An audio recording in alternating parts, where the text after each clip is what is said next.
স্বয়ং মহাদেব তার স্বপ্নের মধ্যে আসেন এবং বলেন, রামু, ওঠো রামু, আমাকে বাঁচাও, আমার মাথা যে জ্বলে যায়, আমাকে বাঁচাও, জঙ্গলের পথে মাটির নিচে আমি রয়েছি।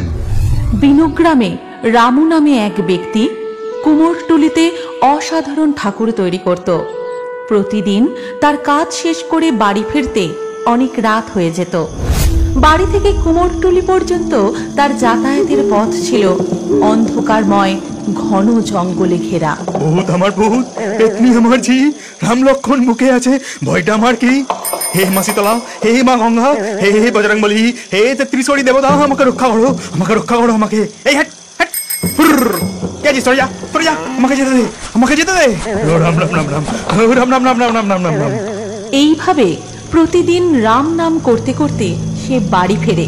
কিন্তু একদিন জঙ্গলের মধ্যে থেকে হঠাৎ করে অদ্ভুত সব আওয়াজ ভেসে আসতে লাগলো। বাঁচাও, বাঁচাও, কে কোথায় আছো?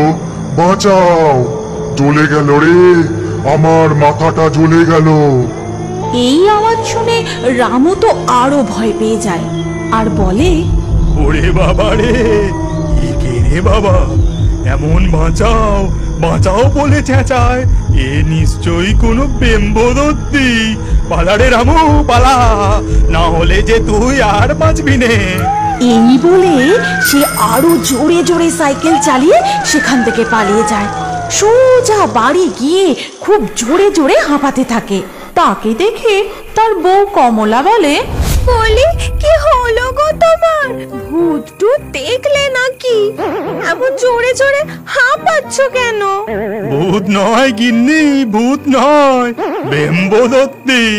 ফেরার পথে আমি স্পষ্ট শুনেছি কে যেন বাঁচাও বাঁচাও করে চিৎকার করছিল। নিজে বাঁচলে বাপের নাম, আমি আবার যাব তাকে বাঁচাতে। এ নিশ্চয়ই কোনো বেম্বদত্তির পাতা ফাঁদ ছিল গিন্নি। কি বলছো গো তুমি? ওই বেম্বদত্তি যদি সত্যি সত্যি তোমার রক্ত খেয়ে নিত? হে ভগবান, আমার কি সর্বনাশ হতো গো! আমি কি নিয়ে বাঁচতুম? মেলা প্যাচ প্যাচ করে কেঁদো না তো। এমন করছো যেন সত্যি সত্যি বেম্বদত্তি আমার ঘাড় মোটকে রক্ত খেয়েই ফেলেছে। কাল থেকে আর এত রাত করে বাড়ি ফিরলে হবে না, সব কাজ শেষ করে বেলাবেলি বাড়ি ফিরতে হবে। হ্যাঁ হ্যাঁ, সেই ভালো, সেই ভালো। পরের দিন সকালে রামু রোজের মতোই কাজে যায়। সারাদিন কাজ করে সেদিন তার বাড়ি ফিরতে রাত 8টা বেজে যায় এবং সেই জঙ্গলের পথ ধরে বাড়ি ফেরার সময় হঠাৎ করেই জঙ্গলের মধ্যে খুব জোরে ঠান্ডা হাওয়া বইতে শুরু করে আর সাথে সাথেই আবারও সেই চিৎকারটা ভেসে আসতে থাকে, বাঁচাও, বাঁচাও, কে কোথায় আছো?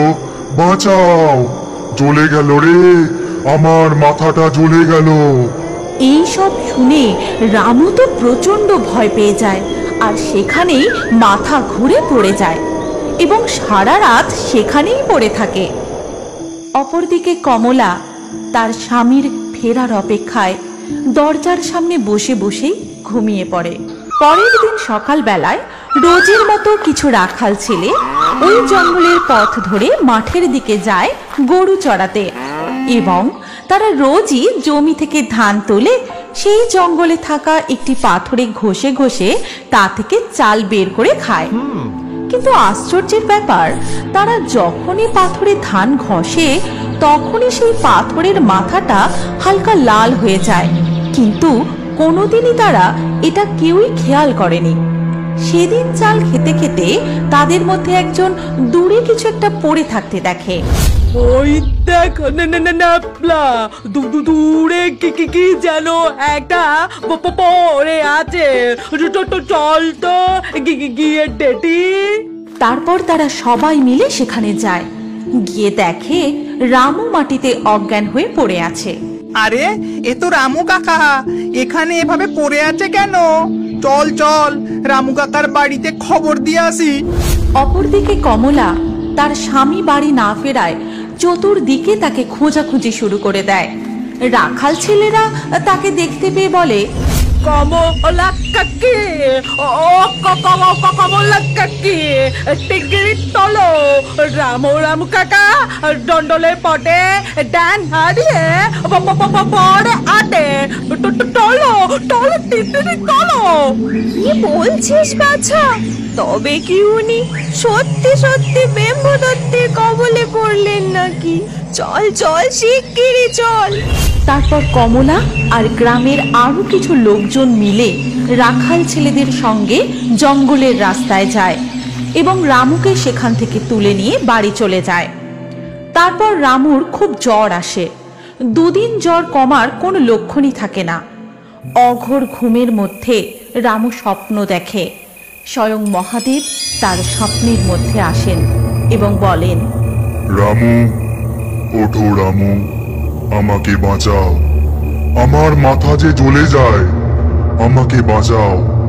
জঙ্গলের পথে মাটির নিচে আমি রয়েছি। রাখাল ছেলেরা আমার মাথায় ধান ঘষে ঘষে আমার মাথা লাল হয়ে গেছে। ওঠো রামু, আমাকে উদ্ধার করো। আমি তোমাকে রোজ বাঁচাও বাঁচাও বলে ডাকি। ওঠো রামু, আমাকে উদ্ধার করো। তারপর রামুর ঘুম ভেঙে যায় এবং তার জ্বরও কমে যায়।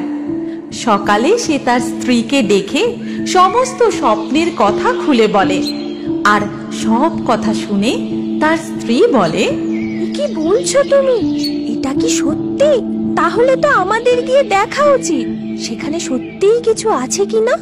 এরপরে রামু ও কমলা রাখাল ছেলেদের সঙ্গে নিয়ে তাড়াতাড়ি করে সেই জঙ্গলে যায়। আর সেখানে গিয়ে রামু বলে, এই ন্যাপলা, তোরা কোন পাথরে ধান ঘষে চাল বের করে খেতিস বল দেখি? ওই যে ওই দিকে ঝোপের আড়ালে, চলো নিয়ে যাচ্ছি তোমাদের।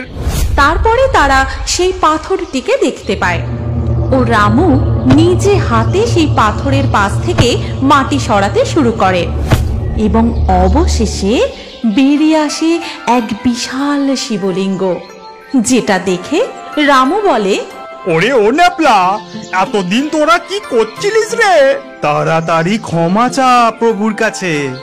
রাখাল ছেলেরা তাদের ভুল বুঝতে পেরে মহাদেবের কাছে গিয়ে ক্ষমা চেয়ে নেয়। এরপর সকল গ্রামবাসীরা মিলে সেই শিবলিঙ্গকে উদ্ধার করে এবং কিছুদিনের মধ্যেই সেখানে একটি বড় শিব মন্দির প্রতিষ্ঠা হয় ও খুব ধুমধাম করে মহাদেবের পুজো করা হয়। মহাদেবের নাম বাবা জলেশ্বর হিসাবে খ্যাত হয়ে ওঠে এবং সেই গ্রামে এক ছোট্ট বালক শিশু ক্রমে হয়ে ওঠে সেই জলেশ্বর বাবার ভক্ত, যার হাত ধরে বাবার বহু লীলা ধীরে ধীরে প্রকাশ পেতে থাকে।